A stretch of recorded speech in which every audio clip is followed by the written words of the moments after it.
उसके जीवन में बहुत से मसले हैं। तो इस पर राजा ने कहा कि वो कहाँ है। खैर, वो माखिर के घर पर है, वो जगह जो कहलाती है लोदबार। और वचन 5, राजा ने कहा उसे लेकर आओ।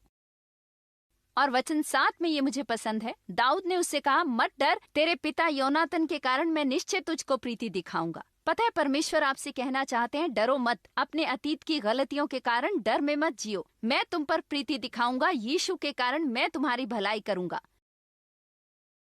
इसलिए नहीं कि तुम इसके हकदार हो या तुमने ये कमाया है, पर उसके लिए जो यीशु ने तुम्हारी ओर से किया है। ये ही होता है मसीह में होना। आमीन। किसी को तो खुश होना चाहिए। और दाऊद ने कहा, मत डर, तेरे पिता योनातन के कारण मैं निश्चय तुझको प्रीति दिखाऊंगा और तेरे दादा शाऊल की सारी भूमि तुझे फेर दूंगा। और देखिए, तू मेरी मेज पर नित्य भोजन किया कर। मेरी मेज, अब खाने का मतलब है ग्रहण करो। और असल में यहाँ 1, 2, 3, 4 बार अब से इस अध्याय के अंत तक वो कहता है, तू मेरी मेज पर नित्य भोजन किया कर, नित्य भोजन किया कर। हालांकि वो दोनों टांगों से लंगड़ा है। और मेरे मेज पर भोजन कर। और इसने सालों पहले मेरे लिए बहुत ही अद्भुत काम किया। जब पहल मुझे ये प्रकाश प्राप्त हुआ, मैं अपने बारे में बुरा महसूस कर रही थी, क्योंकि वो सब बातें जो मेरे जीवन में बिगड़ चुकी थी, चाहे मैं मसीही थी, परमेश्वर की सेवा करने वाली, पर मैं अपने जीवन में गलत पर ज्यादा ध्यान दे रही थी बजाय सही के, जो यीशु ने मेरे लिए मेरे जीवन में किया था। मैं पाप के प्रति ज्यादा सचेत थी बजाय परमेश्वर के प्रति होने के। तो अपनी सब गलतियों पर इतने फोकस ना रहें, उनका इकरार करें, परमेश्वर से उनके लिए क्षमा मांगें और फिर जाएं और अपनी निगाहें उन पर लगाएं और प्रार्थना में निडर रहें। आगे बढ़ें और जो हर चीज आपको चाहिए परमेश्वर से मांगे और उसे ऊंचे स्वर में कहें, बिना डर के। इसलिए नहीं कि आप उसके हकदार हैं, पर क्योंकि आप परमेश्वर के पुत्र हैं और आप यीशु के नाम पर आए। आप यीशु के नाम पर आए।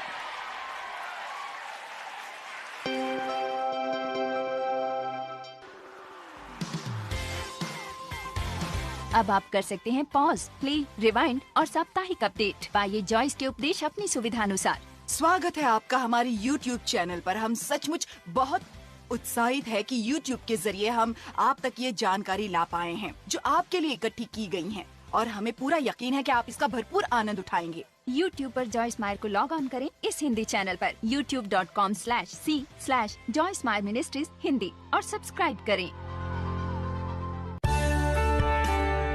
हमारे हिंदी फेसबुक पेज पर आइए और रोजाना परमेश्वर वचन से प्रेरणा पाइए और सीखें कि कैसे एक आनंदमय जीवन जीना है समस्याओं के बावजूद।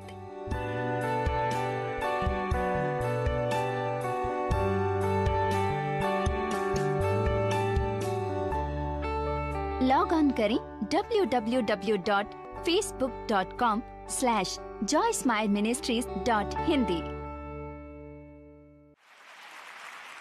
मैं कभी उस औरत को नहीं भूलूंगी जो मुझे स्टोर पर टकराई। एक डिपार्टमेंटल स्टोर में काम करती थी वो, और एक लंबे अरसे से मसीही रही थी, पर वो एक ऐसी मसीही डिनोमिनेशन का हिस्सा थी जो मेरे ख्याल से इस पर इतनी शिक्षा नहीं देते थे कि परमेश्वर हम पर कितने उदार होना चाहते थे। इसलिए मैं उससे पूछ रही थी कि उसकी नौकरी में सब कैसे चल रहा है, क्या उसे कमीशन से पैसा मिलता है या वेतन मिलता है। और उसने कहा, असल में हमें वेतन मिलता है, फिर भी हमारा कोटा होता है जो हमें रखना पड़ता है।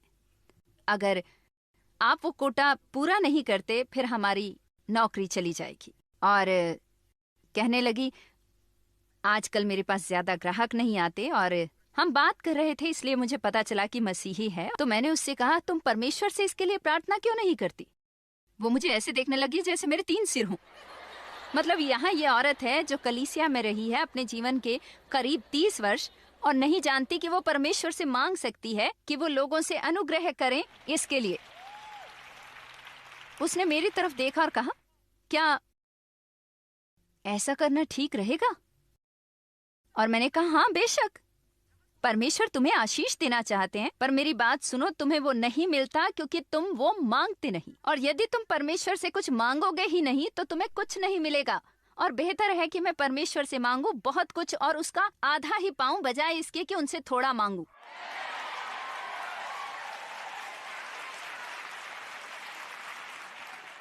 परमेश्वर आप पर मांगने के लिए क्रोधित नहीं होंगे। सबसे बदतर यही बात हो सकती है कि आपको ये नहीं मिलेगा। इसलिए डरना बंद कर दीजिए। अब ये देखिए वचन 8। उसके बाद जब दाऊद ने कहा आओ और हमेशा मेरे मेज पर भोजन करो, वचन 8, उसने दंडवत करके कहा तेरा दास क्या है कि तू मुझ ऐसे मरे कुत्ते की ओर दृष्टि करे। अब यहां ही समस्या थी। बताइए आप स्वयं को किस रूप में देखते हैं? उस ट्रेडमिल से नीचे उतर आएं जहां आप सोचते हैं कि आपको काम करना पड़ेगा उस पर, ताकि आप हकदार हो सकें उस सब के जो परमेश्वर आपको देते हैं। उनकी दया हर दिन नई होती है। आमीन। मुझे लगता है यदि वो हर दिन दया का एक नया बैच बनाते हैं तो मैंने जरूर कल वाला सारा इस्तेमाल कर लिया होगा। और वचन 10 में यहाँ लिखा है पर तू नित्य मेरी मेज पर भोजन किया करेगा। और वचन 11 पर तू नित्य मेरी मेज पर भोजन किया करेगा। और वचन 13, चलिए इसे मिलकर देखें। मपीबोशेत यरूशलेम में रहता था क्योंकि वो राजा की मेज पर नित्य भोजन किया करता था। वो दोनों पांवों का पंगुला था। मुझे ये बहुत पसंद है। हालांकि उसकी कमजोरियां और असफलताएं जारी रही उसके जीवन में, उसने कभी बंद नहीं किया निरंतर राजा की मेज पर भोजन करना, क्योंकि यीशु ने हमारे लिए हर्जाना भरा है यही करने को। आमीन।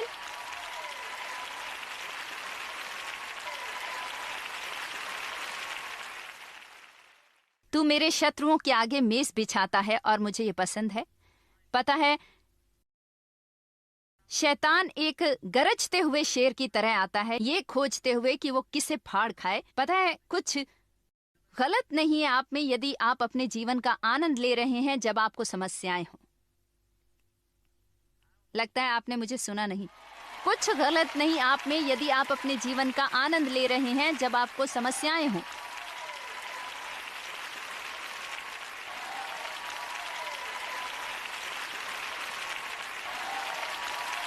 ईमानदारी से कहूं तो शायद यही कथन वो एकमात्र कारण हो कि परमेश्वर ने आपको यहां क्यों भेजा है।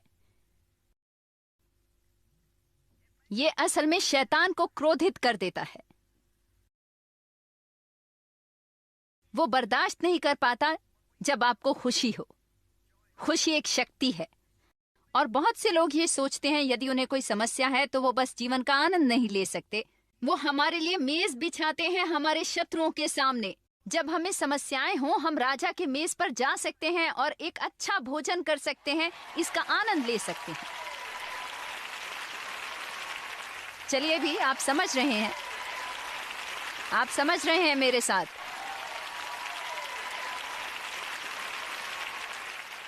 तूने मेरे सिर पर तेल मला है। वाह। गर्मियों का मौसम भेड़ों के लिए ऊन का मौसम होता है और बहुत प्रकार के कीट उन पर हमला करते हैं। ये बहुत अच्छा नहीं लगता, पर यही किताब में लिखा है नाक पर बैठी मक्खियां सचमुच बहुत तंग करती हैं और ये खतरनाक भी हो सकती हैं। वो अपने अंडे भेड़ों की नाक में जमा करने की कोशिश करती हैं, जहां से निकलकर सुंडियां बनती हैं जो भेड़ के सर में पहुंच जाती हैं। वे छेद बना देती हैं नाक में और वहां बहुत ज्यादा खुजली करने लगती हैं और जिसके साथ बहुत ज्यादा सूजन भी आ जाती है। अब आप कहते हैं ठीक है जॉयस, मैं देखना चाहता हूं तुम क्या करोगी। ठीक है, ये रहा वो। बेशक शैतान कोशिश करता है हमारे दिमागों में घुसने की और प्रभाव डालने की और हमारे जीवन के हर एक दूसरे क्षेत्र पर वो लगातार कोशिश करता रहता है अपने भद्दे अंडे जमा करने की, जो बाद में कीड़े बन जाते हैं, हमारे दिमाग में घुस जाते हैं और वहां से वो हमारे पूरे जीवन में सूजन लाते हैं। और वे उस हर बात पर नियंत्रण कर रहे होते हैं जो चल रही होती है, क्योंकि कोई फर्क नहीं पड़ता चाहे परमेश्वर जो कुछ भी मसीह के जरिए दे रहे हों।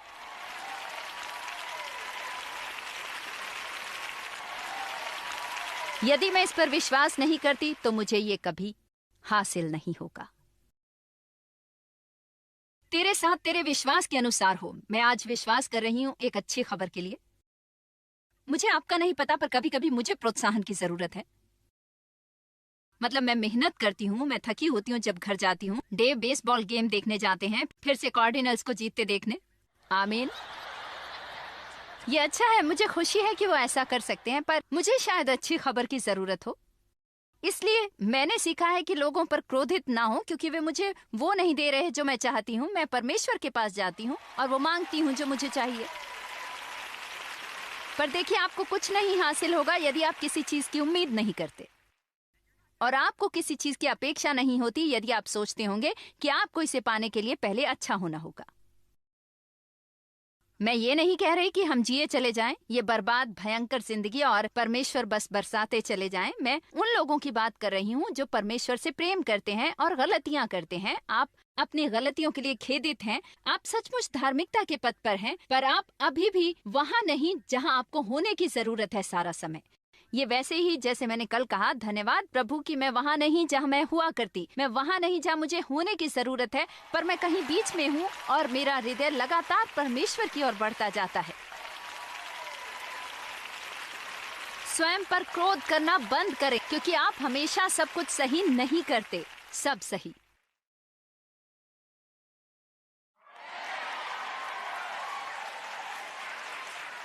और हाँ, शैतान को बहुत पसंद है हमारे मन को दूषित करना। मैं सोचती हूँ कि बस आज इस कमरे में और साथ ही हम यदि उसकी ओर बिखर जाएं, जो लोग दुनिया भर में टीवी पर देख रहे हैं, पता नहीं कितने झूठ हैं जिस पर हम विश्वास करते हैं, न जाने कितनी बातें हैं जो शैतान ने आपको बताई हैं सालों साल पहले, जो आप मानते हैं कि सच है। केवल एक ही तरीका है जिससे आप कभी जान पाएंगे कि ये सच नहीं। यदि पता लगाएं कि यहाँ क्या लिखा है और आप देखें, क्योंकि ये कोई रोमांटिक नॉवेल पढ़ने जैसा नहीं है, पर यहाँ इसमें शक्ति है। जब आप सोचते हैं कि आप बेकार हैं, आप यहाँ काफी बार पढ़ते हैं कि आप परमेश्वर में धर्मी ठहराए गए, कि आप में बस कुछ गलत नहीं, पर परमेश्वर ने आपको दिया है सब कुछ सही। शायद आपको इसके लिए 1000 बार इसे पढ़ना पड़े, और अंत में ये वचन आपके मन को नया कर देगा, आपकी सोच बदल जाएगी, और फिर जब मेज बिछ जाता है आप वहां जाएंगे और खाएंगे। आमीन। मैं इस संदेश के कई संस्करणों का सालों से प्रचार कर रही हूँ। पता नहीं, शायद 25 सालों से मेरे बच्चों ने मुझे इसका प्रचार करते सुना है, जहां मैंने बात की है कि कब हमें मेज पर बैठना चाहिए खाते हुए और ज्यादा मांगते हुए। हम मेज के नीचे रेंगते हैं, भिखारियों और सेवकों की तरह व्यवहार करते हुए, बस उन टुकड़ों को खाने पर राजी होते हुए जो मेज से गिरते हैं। तो एक थैंक गिविंग पर हमने बहुत मेहनत की थी कि एक अच्छा भोजन तैयार करें, जैसे ज्यादातर परिवार करते हैं, और वहां पाइस बेक की गई थी और वहां थी टर्की और बाकी सब कुछ। और इसलिए पता है, मैंने ये सब चीजें वहां मेज पर रखी, जिस तरह वो चरवाहा, बिल्कुल वैसे ही जैसे एक चरवाहा उन टेबल लैंड को ढूंढता है, मेहनत करता है और तैयार करता है कि हर चीज अच्छी हो। और इसलिए ये टीवी देखते रहे अलग अलग काम करते हुए, और मैं डाइनिंग रूम से पुकारती हूँ जहाँ मैंने पूरा मेज लगा दिया है, खाने का समय हो गया है, आओ और खाओ। और मेरे बच्चे सब बाहर आए और मेज के नीचे घुस गए। वे रेंगने लगे इधर उधर, ये कहते हुए, ओ माँ, हम आपका भोजन खाने के योग्य नहीं। ओ प्रिय माँ, हम इतने बुरे हैं, हम इस पर नहीं बैठ सकते। बस कुछ टुकड़े मेज से नीचे गिरा दो और हम उसमें ही खुश हो जाएंगे। और एक बात जो मेरे लिए दिलचस्प थी, हालांकि मैं जानती थी कि वो क्या कर रहे हैं, इससे मुझे शर्मिंदगी हुई। और मैंने सोचा, उस फर्श से उठो, यहाँ ऊपर आओ और बैठो। मैंने मेहनत की है और ये भोजन तैयार किया है, तुम ऊपर आओ और इसे खाओ। और पता है, परमेश्वर आज आपसे यही बात करना चाह रहे हैं। चलिए भी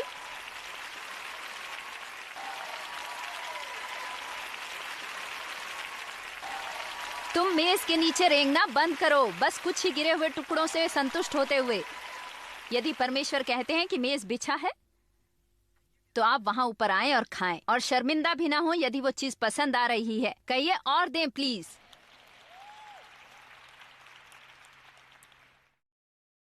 अच्छी खबर, अच्छी खबर, तूने मेरे सिर पर तेल मला है। मेरा मानना है कि बाइबल में ये तेल दर्शाता है पवित्र आत्मा को, इसलिए मैं मानती हूं तूने मेरे सिर पर तेल मला है। इसका मतलब ये है कि आपने मेरे जीवन में पवित्र आत्मा से मेरा अभिषेक किया है। मुझे पता नहीं आप क्या करते हैं, मैं अभिषेक के बारे में नहीं जानती, पर अभिषेक करने का मतलब है पूरा ऊपर उड़ेलना या पूरा मल देना। और सचमुच एक परमेश्वर की संतान के रूप में यदि